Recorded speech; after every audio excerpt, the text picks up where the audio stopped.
Guten Abend, meine Damen und Herren.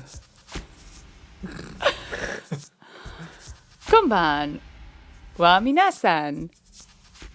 Good evening, ladies and gentlemen, and welcome to Spooky Tales. We're getting international this evening. My little German intro for my German listeners, because yes, I know I have them. I have one in particular. She's a big fan. It's a shout out. Isabel Kolb. If you're listening. Hallo. Ich liebe du. Okay. Let's get serious. Welcome back, everybody. Serious? Don't do that. Serious. So welcome, folks, to the show. It is I, Morgana, and joining me, as per the frickin' norm, he's not Norm, he's Jimmy. He's Jimmy. Good evening.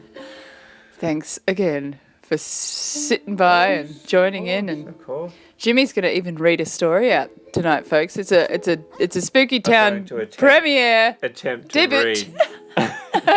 A debut. He's reading debut. If he can. Debut. Yes, he's going to debut a story. Ew. I've asked him to do one tonight, just to help share the load a little bit. Yeah. So appreciate it. involved. I appreciate it. Let's Be see how it something more goes. than a Got a useless giggle lump. in the background. Hey, I appreciate it. So, folks, we have a mishmash tonight of some spooky ghost stories. We have a weird bunyip story in there. We have a couple of stories about possessed cars. That's right. Ooh. Not one. We've got two stories this evening Two. about possessed cars. And to top off the show, we're going to be talking about skinwalkers, which we touched on last week. Now, a lot of people probably haven't heard of skinwalkers, unless you're heavily into the paranormal as I am. But skinwalkers are pretty scary. Yeah. They're a scary phenomena. But we're going to be telling you all about it this evening, in case you listened last week and said, what the fuck is a skinwalker? They're scary. They're scary. They're scary. I've They only are. just chipped the ice cap Yeah. off it. Well, I'm gonna man. educate you tonight, Sonny. Doesn't need to sound so creepy. It has to be creepy. It don't. We're talking about the skinwalker. It's got to be creepy. I'm inhabiting Spirited Jazz. I figured that's what you'd Yeah. heard. What's he called? Shadow Man. Anyway, let's get on track. Gonna Are wear you- you like a glove. I'm coming inside you, Howard. Yeah. Okay. Are you comfortable? I bet Probably you're not. not. After that anymore. Are you creeped? Good. Have you got yourself a lovely beverage? Jimmy is sipping a whiskey. Yes. One I've never seen before. It's yum. Yep. Are you comfortable? Have you dimmed the lights? You have? Good job. So prepare to be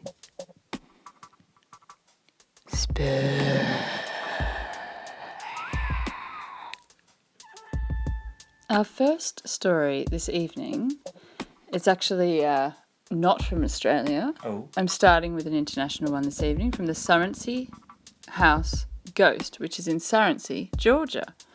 So this is an old haunting that is very popular, but very well known in the area because it was so profound and everyone that stepped foot in the house experienced or saw things, not just like something out the corner of their eye. We're talking like full-blown poltergeist activity. So Standout stuff. objects being moved and thrown. And this is back in the 1870s, sorry. Whoa. So this is before, the 70s and stuff where people would rig it. Yeah. There was tons of those sorts of videos where people tied, fishing line and worked out how, or even in the 1920s, that table lifting became quite a popular trick in the circuit when the paranormal became quite a popular fad. Yeah. There were lots of tips and tricks to fake paranormal stuff, but this is way back, when there's way more important things to worry about. There's wars, there's disease, all kinds of crap going on. Real stuff. Superstition, religious bloody... Anyway, so the Surrency house ghost came basically to came about in the 1870s when the Surrency clan began experiencing paranormal activity in their homestead.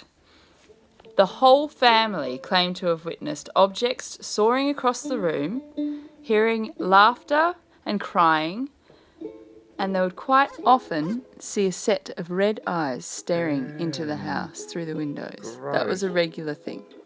So that was quite frightening. Yeah.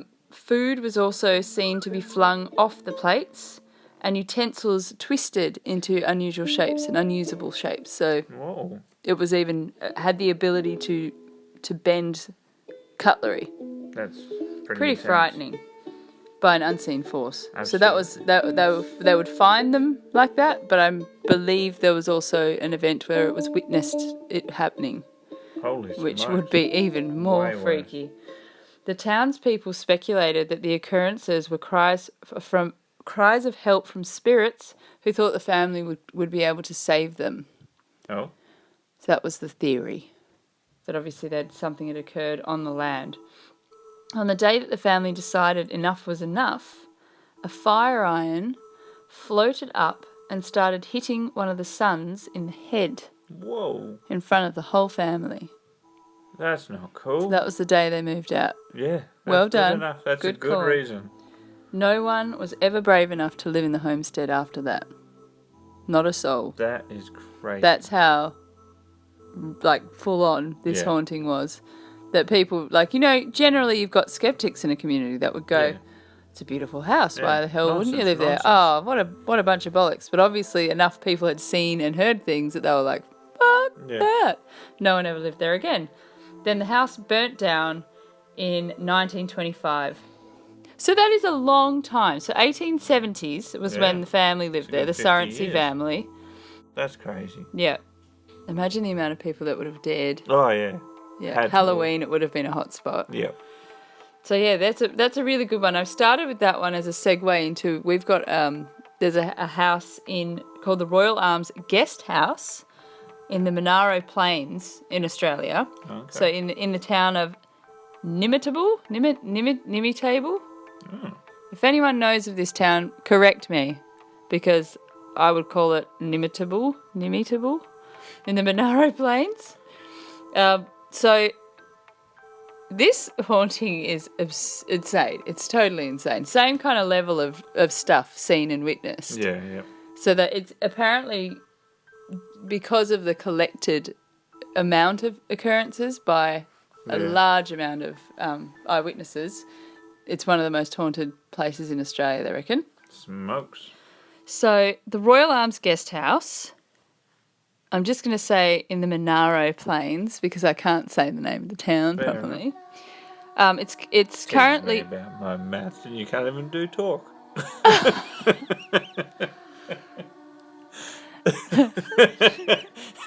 the dealer passes, Yeah. Jimmy. The dealer That's passes. a fair call, dealer. I'm not going to say a word.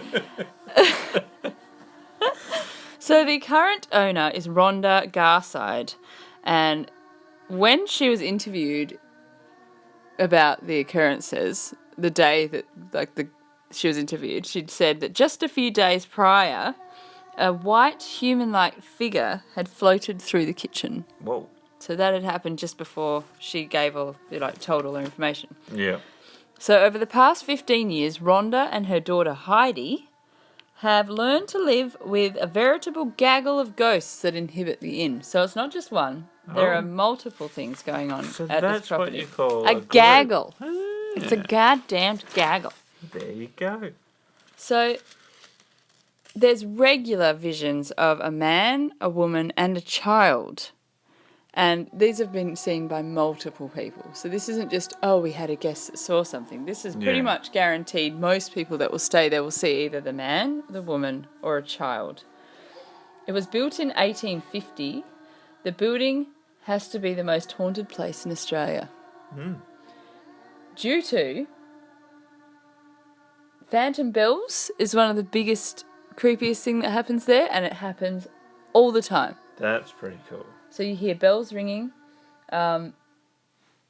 Quite often you'll see keys turning in locked doors. That's not cool. That gets seen quite a lot. this one would just... Ugh. People have seen the face of a dishevelled woman appearing in the kitchen window. Oh. Imagine making your morning. Then I kind of went, well, maybe it was just the lady that owns the place. Gets up out of the garden bed. Who is that? That can't be me. Oh, that's a dishevelled woman. That's just me making a cup of coffee in the morning. It was so severe. So, like, you've got your locks turning, phantom bells, people seeing people that aren't there, faces in the windows. Apparently, it has gotten to a point when they were first living there that they... Here's a quote. Here's a direct... Pay your goddamn rent, you sons of bitches. You freeloading spectre assholes. So here's a quote from the owner. We've called the police a couple of times. A few years ago, we were convinced there was an intruder in the main hall. We hid and covered ourselves in the kitchen and called the police. Who responded from Kuma, which must be nearby. Mm-hmm. There was all sorts of commotion, but no one was found. So basically what Rhonda and her family and the police concluded was... Don't know. Must have been ghosts. Must have been... Don't know. Don't know. Don't know. Just give us a call if anything else happens. Yep. So how we'd imagine. That's crazy. To the point the whole family's huddled hiding in the kitchen because it's so loud, only to find out there's not a soul in the house. Well... Oh, good one. Better. But the weirdest thing, the weirdest thing that people regularly hear are the bells. The bells are the creepiest of all of it. I'm like, well, I don't know. The face in the window is pretty, and the locks turning. I don't like locks turning's not creepy. Fun. But the building did used to be a coach stop back in the day. Yeah. So residual, perhaps. Yeah. Residual bells ringing. This is again. We're still going, so we've not even finished with the things that are witnessed here. There is a ghostly lady who is seen lurking in the shadows at the top of the stairway outside the honeymoon suite. She gets seen all the time. Really? Lurking, loitering outside the honeymoon suite. What a perv! I mean, we all know what goes on. In the honeymoon suite, there's a whole lot of bow chicka wow wow going on. And then she's just hanging out. What a ghost creep. Literally, both. Ghost and a creep. Ghost creep, creeper ghost. Getting her rocks off, listening in on people's fun times. What a creep. So it's... Rhonda's dog doesn't like this creepy perv. So it won't go into that stairwell. It avoids it like the plague. Yep. Years before Rhonda bought the place, apparently she'd heard that a woman fled from a ghostly vision by jumping from the attic window. Whoa. So she saw something. And then it was that scared. She climbed out the attic window, jumped from the attic. Whoa. Thank God she was in a petticoat because it acted like a parachute and broke her fall. And she just walked away with a bit of, as they put it, bruised modesty. She was a bit embarrassed. No injuries, thanks to her handy petticoat. There's a tip, ladies and gentlemen. If you're ever having to stay in a haunted hotel and you're on a high level, anything above the second floor, pop on a petticoat for a quick escape. Safe escape. That's not a bad idea. I could totally pull off a petticoat. You could rock a petticoat. You could murder a petticoat. In 2001, so even as far as still going on, right. In 2001, a group of trout fishermen hired out the hotel and said they saw ghosts outside the window all night. Whoa. They took off before the sun came up and were never seen again. That's crazy. Who wants to go and stay there? Anyone? Jimmy? Should we go? You can. Should we go to the Royal Arms Guest House? I'll wait here. You'll wait here? I would like to go because the way that it's written, they're so adamant that all this stuff's happening. It is probably the most direct Australian one that you've mentioned, like so many proper solid examples. Oh, I did forget to mention that there was a pair of newlyweds that did stay in the honeymoon suite and they walked straight out and never came back. So I'm assuming didn't pay their bill So they'd seen the lady, Whoa. lurking lady. Lurking lady. So it makes you wonder if this many people have had those kinds of It's quite a experiences. I wouldn't mind going there. Sounds pretty active. Active. Bit of change of gears now. We're going to pop on over to Burrawong Swamp. Whoa. Another rocky one. Another Aussie.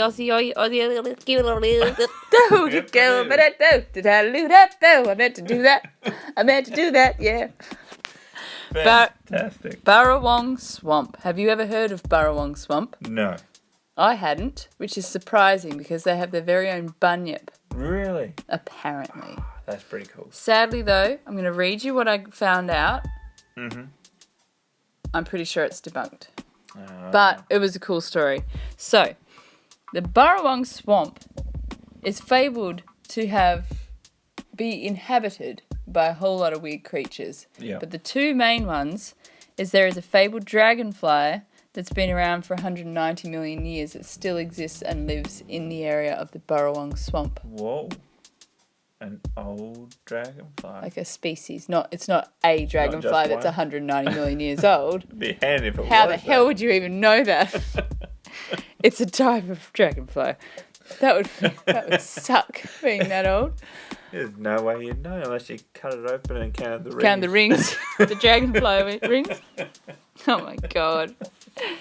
But the most popular creature to inhabit the Burrawong Swamp is the Burrawong bunyip.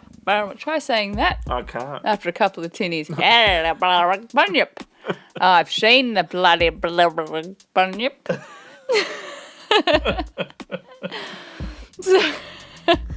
Yes. So, from what I've read, there's not really been anyone that's seen the Burrawong bunyip, but a shit ton of people have heard it. Okay. So, the roar is said to send shivers down the spines of locals. Okay. In the 1930s, during the construction of the railway from Robertson to Mossvale, a workers' camp was set up near the swamp. Yep. One night, the workers fled because they were horrified at a strange noise that they'd heard that was believed to have been a bunyip coming out of the swamp. But people then speculated that maybe they just wanted the next day off work, That's a good reason. or maybe they'd spent too long at the pub the night before and they'd just made up a story that they'd run off from the Burrawong bunyip. So there's speculation there that was BS, but apparently it happened. In the 1960s, a bull-like roar was often heard around the tiny village by all the locals. It was just part of the town. Oh, it's just the bunyip. So it sounded like a bull, but really loud, apparently. Many years ago, the roar was so loud that it shook the bottles off the top shelf of the bar at the local pub. Whoa. Now, interestingly, the bunyip hasn't been heard since part of the swamp was dammed. Very interesting. The reason this is interesting is that the theory is the sound may have been created by tons of peat moss expanding and contracting with temperature variations. Really? Yes. So it's believed to be at the core of an ancient volcano as well. So there may very well be seismic activity below the swamp, which could be causing strange noises. Swamp gas. Swamp. It's always friggin' swamp gas. So I found that very interesting. That is very So interesting. it kind of went, the fact that it was an audible thing more than an actual visual thing. Yeah, Because I didn't so many see, people. there was no profound instances where people have seen it. There is a description of it, which I didn't bother writing down. Yeah. Because it didn't come as, it's believed to be. Yeah, it was yeah, very fairy tale-y, so I didn't want to waste your time, folks. Fair enough. I'm not about wasting time around here. Let's just get to the facts.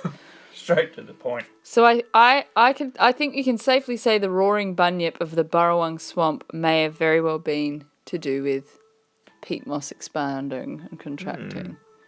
Very interesting. And it would be exacerbated by seismic activity if it was on if it all if it was on an together, old yeah. volcano. It would make sense. So there you go. Very interesting. But if you have been to Burrawong Swamp and have had an experience with the roaring bunyip, I'd love to hear about it. Or if you've heard this story before but a different version, or perhaps... Or any bunyip. Or any bunyip for that matter. Yeah. Send me your bunyip stories. Bunyip! It's a good word. So, do you like to ride the waves? Do you like to hang ten? Surf the couch.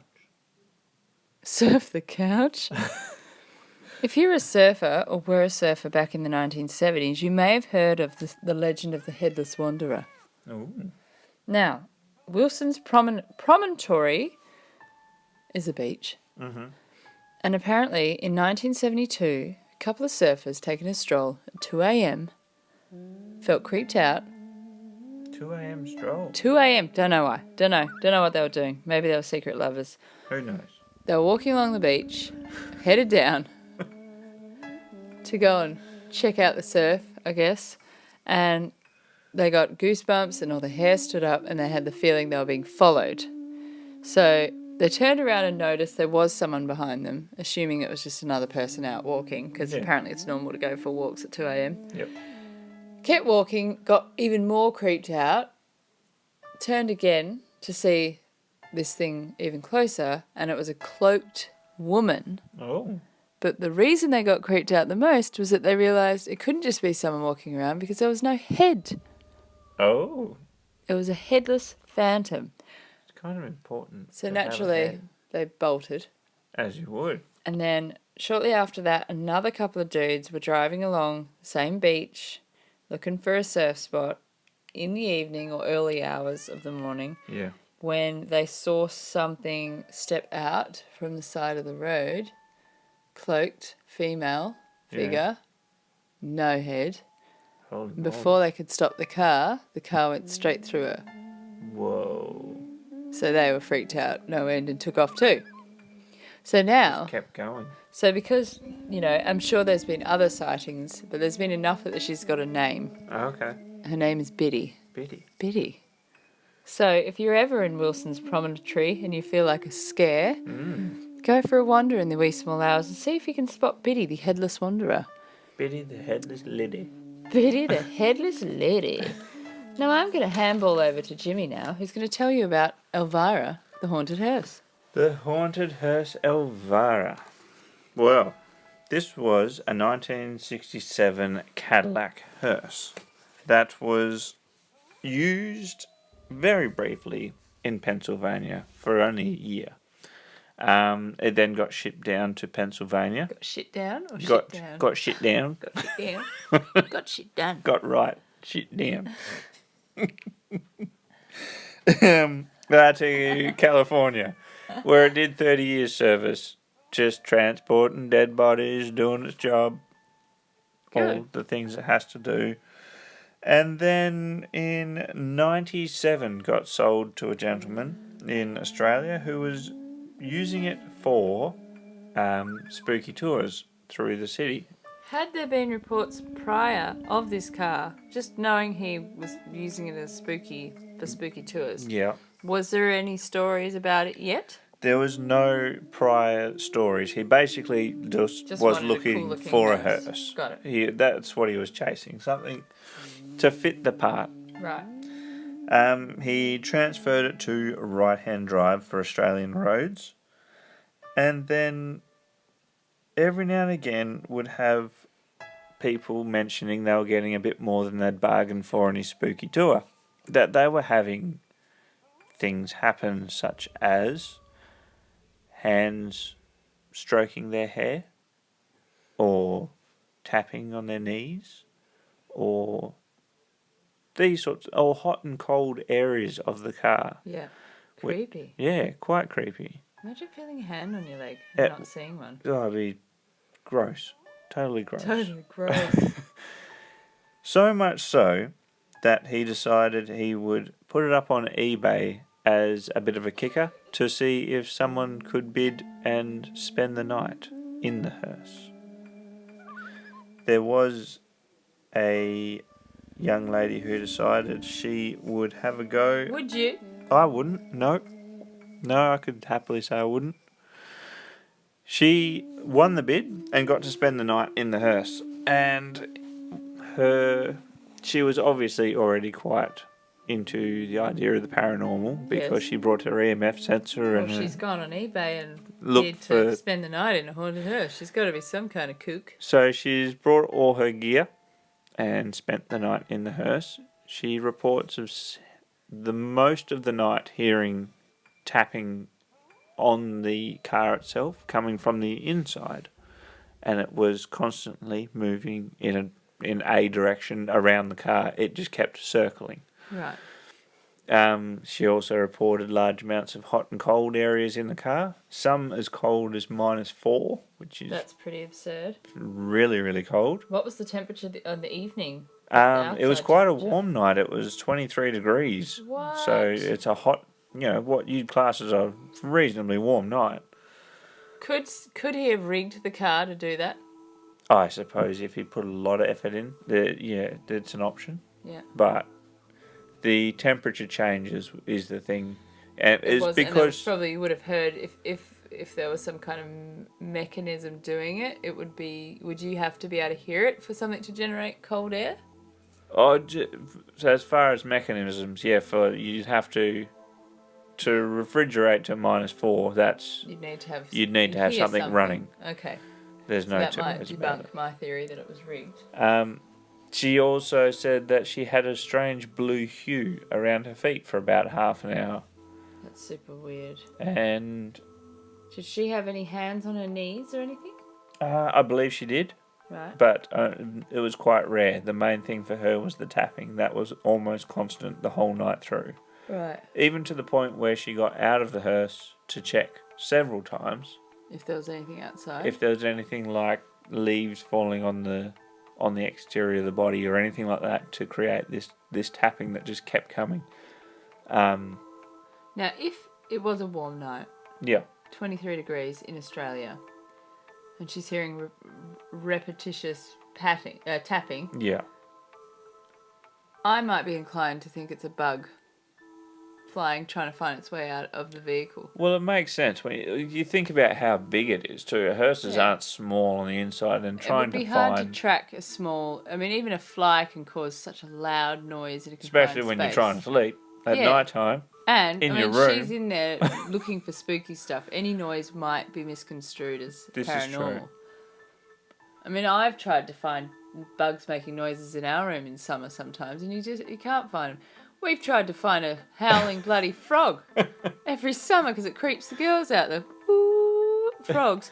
You can follow that noise and be on top of Yeah. it, and you can't see the little bastards. Exactly. So I would say that it was possibly an insect. It's quite possible, definitely. Especially if she's got little devices and things. And... Well, it's funny you say that. There's the other thing was the EMF sensor she had was it. She said she brought it in completely charged. Yeah. And it did keep dropping out like it was going flat. Okay. And then it would spike as soon as that had happened as Right. well. So that was another thing. Like she said, she obviously had quite a few experiences in there. Yeah. And yeah, that was quite interesting. Yeah. But it wasn't just her. That was just someone who did spend an entire night and was prepared for such an occasion. Yeah. Plus, I mean, you've got to also add to the fact that people who are going into this Elvira the Haunted Hearse, Yeah, they're going wanting to experience something. exactly. So They're paying money to go for a ride in this car. They're gonna every little thing. already waiting for it. Yeah. So, call me a bastard skeptic, No, but I agree with you on that one because it's just one of those things. And yes, it's hard to say that -4 is a hard thing to reach just on a whim, but who knows what she was using to measure it? I just don't know. yeah. Thanks, Jimmy. You're welcome. Cool story. So carrying on with the car theme, I'm going to read to you now some information about the cursed car of Sarajevo. Have you heard of this, Jimmy? No. Okay, well, this was Archduke Franz Ferdinand, and he really wanted a car that would impress the public when him and his lovely wife toured the Bosnian capital of Sarajevo. Bit of a show off. Yeah. Nice. Now, this was in a bad time for Europe. There was a lot of political unrest. The war was about to start, the First World War, because, there was a lot of shit going on between all the powers. On June 28th, 1914, the royal couple arrived in Sarajevo in their blood-red 6-seat open tourer when a young fanatic, armed with a pistol, leapt onto the running board and began laughing in the faces of Archduke Ferdinand and his lovely wife and began to open fire into their bodies, shot after shot. Ew. Laughing the whole time. So after this double assassination, it's basically this incident is what kicked off World War One, the Great War. Wow. This was the last straw. Yeah. Then the casualty, as we know, the casualty list, the number for World War. So this incident then spiraled into the casualty of 20 million people died during the Great War. Because this was in the days of attrition.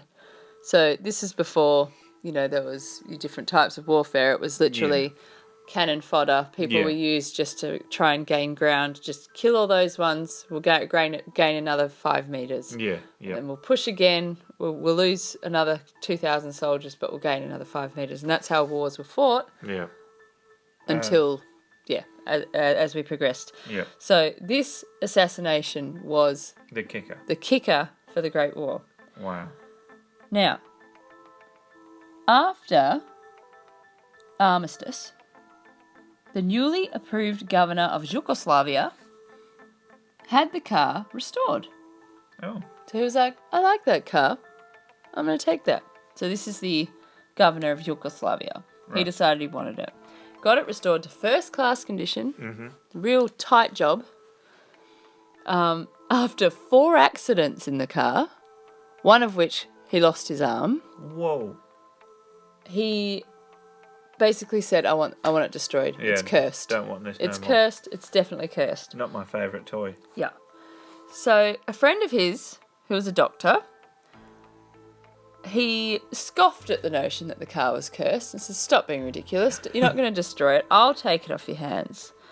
He drove it happily for the next 6 months. Yeah.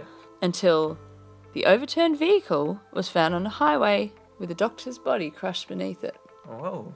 So that's, nearly 4. Nearly 4 people. Luckily, the governor of Yugoslavia had his head screwed on and went, 4 accidents, 1 arm. I've given enough to this car. See ya. Slapped the roof and said, hey, this has got some good mileage on this. I believe you.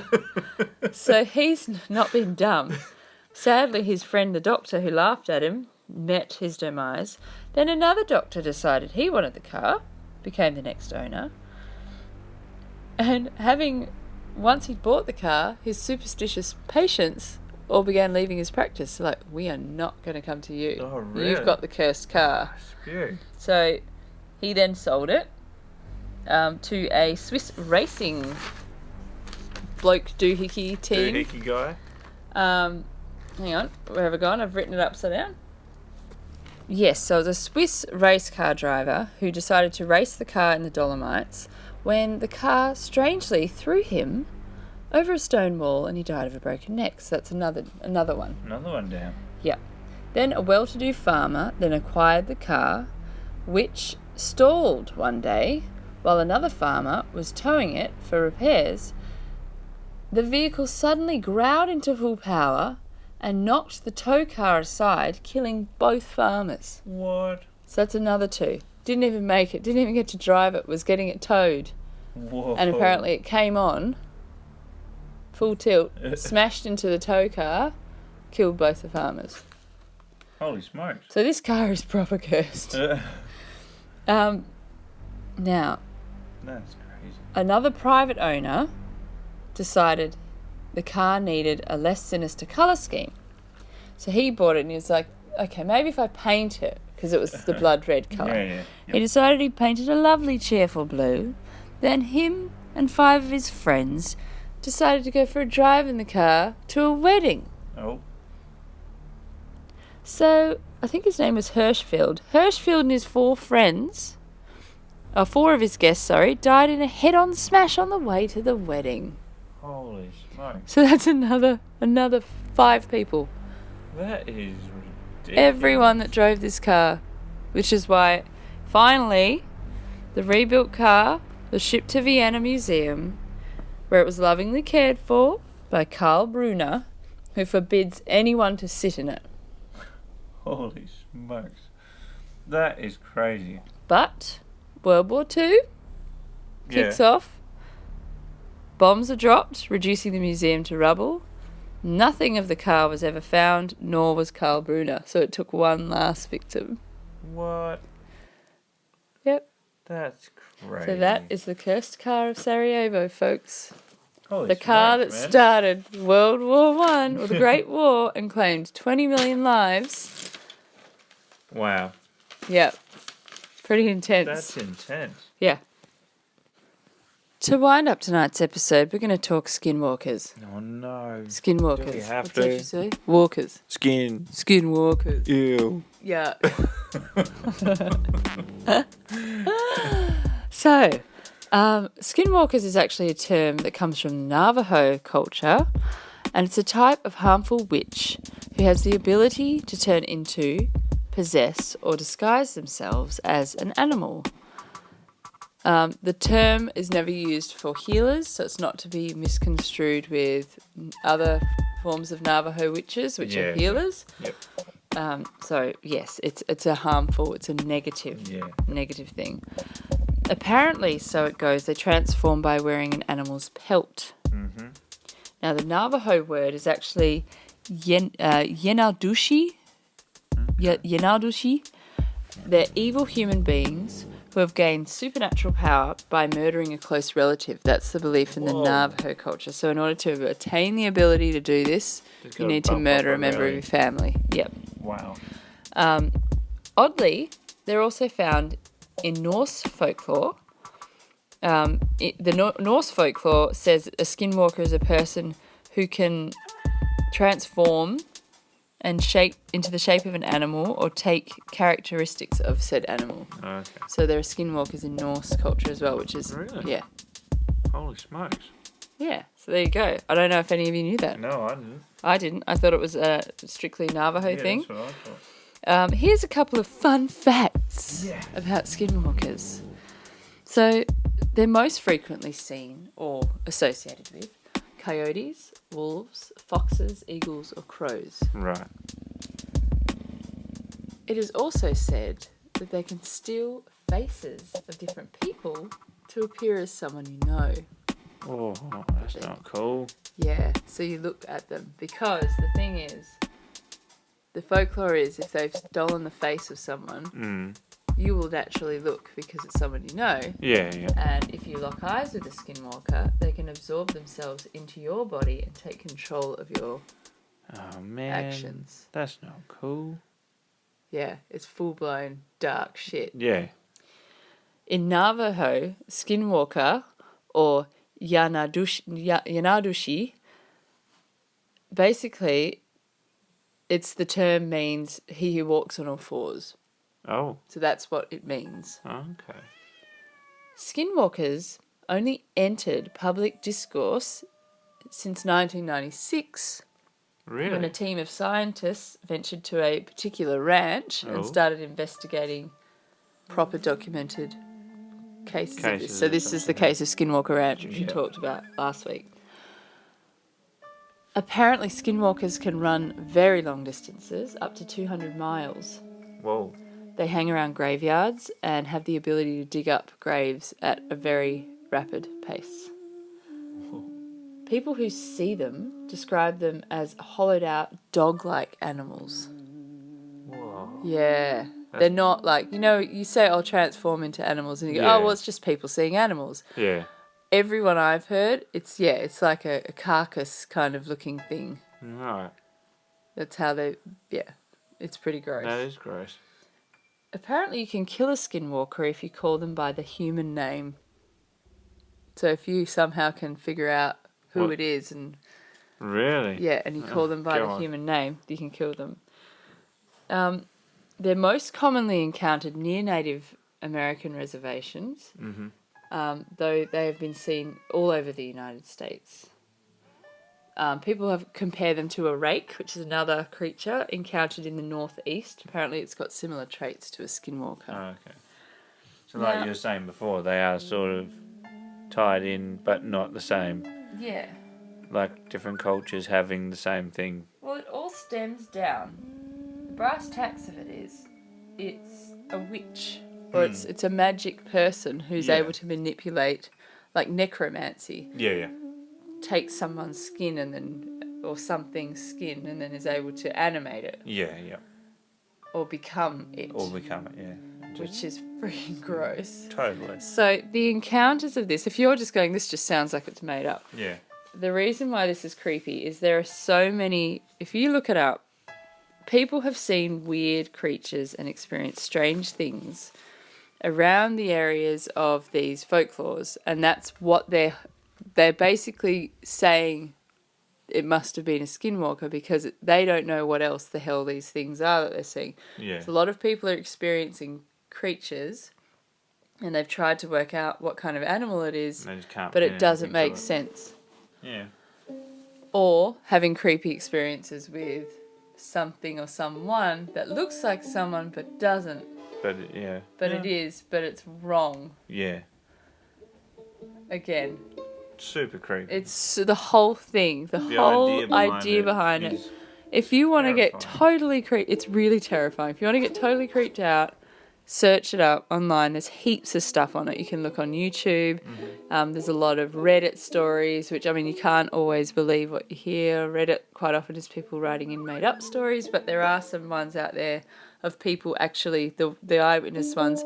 I think it's called Evil Encounters. Is a really good show where they interview people who are retelling experiences. There's a fair few on there that have had skinwalker experiences. I recommend that show. If you want something that, because I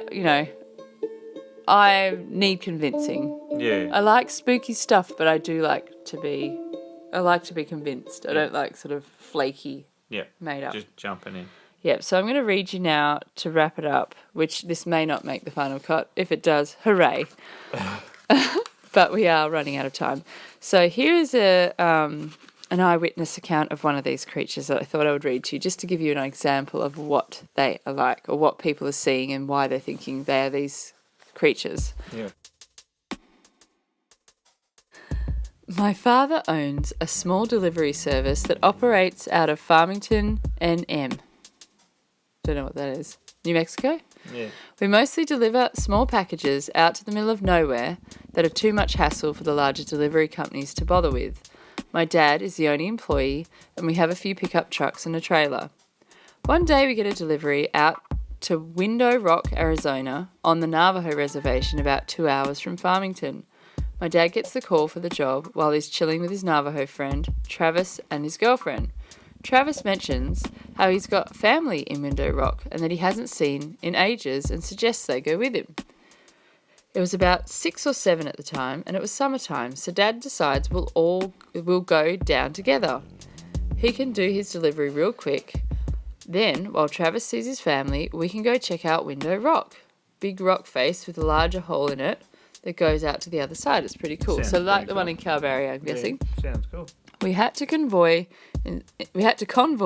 in separate trucks since my dad's was loaded down with freight. We decided to bring along some walkie-talkies so we could communicate with each other. We spent our time at Window Rock. Everything is generally uneventful, and we start heading home along the old highway with my dad and I in front, and Travis and his girlfriend in their truck behind us. I honestly don't remember most of Window Rock trip, but this next part I can never forget. We're somewhere on the highway between Window Rock and Gallup, New Mexico. It had just rained earlier in the day and the road was kind of slick, so we were taking it pretty slow. On the left of the highway there's nothing but sandstone cliffs, and on the right there is a huge field separated by the road by a small barbed wire fence. We crest the top of the hill, and down at the bottom of the hill we see what appears to be a very large dog sitting back on its haunches in the middle of the road facing the cliffs. My dad says over the radio, "Hey Trav, do you see that big-ass dog?" Travis starts yelling back over the radio, "That is not a dog. Speed up right now and hit it." He almost sounds hysterical. He just keeps screaming, "Hit it! JJ, you have to hit it. Please, hit that fucking thing right now." So my dad starts to speed up as we get a bit closer, and I can begin to see it a little more clearly. It's covered in brown, wiry, matted hair that appears to have dried blood all over it. It's still facing the cliffs, but at the moment our headlights hit it, it turns to look at us. It has a face. What? I don't know how else to describe it other than a mix between a bear's and a human face. It looks twisted and distorted and almost in pain. As we get closer to this thing, we start to realise it's actually fucking huge. Though it was still sitting on its haunches, it is about shoulder height with the hood of the truck. We get literally inches from hitting it when it lets out a scream that sounds like someone screaming as if their lungs were filling with water. It leaps back towards the field, landing just on our side of the barbed wire fence. Then, with another leap, it was gone from sight.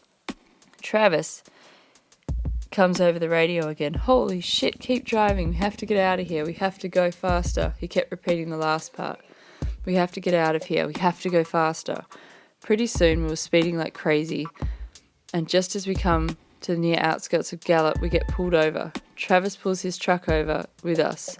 Naturally, this makes the cop, a Navajo man himself, very on edge, and he immediately asks why Travis felt the need to pull over as well. Travis says, "We just saw a skinwalker a few miles back and it's been following us." The officer immediately turns white, stammers something about a verbal warning, gets in his car and takes off. We do the same. We didn't see anything else that night, but when we got home, Travis refused to let us leave without taking some kind of Navajo totem thing that was supposed to keep it away. So this one I got off the internet because it's the best basic description of what people are seeing. Yeah. And it just sums up, it's like an animal, but it's got a face.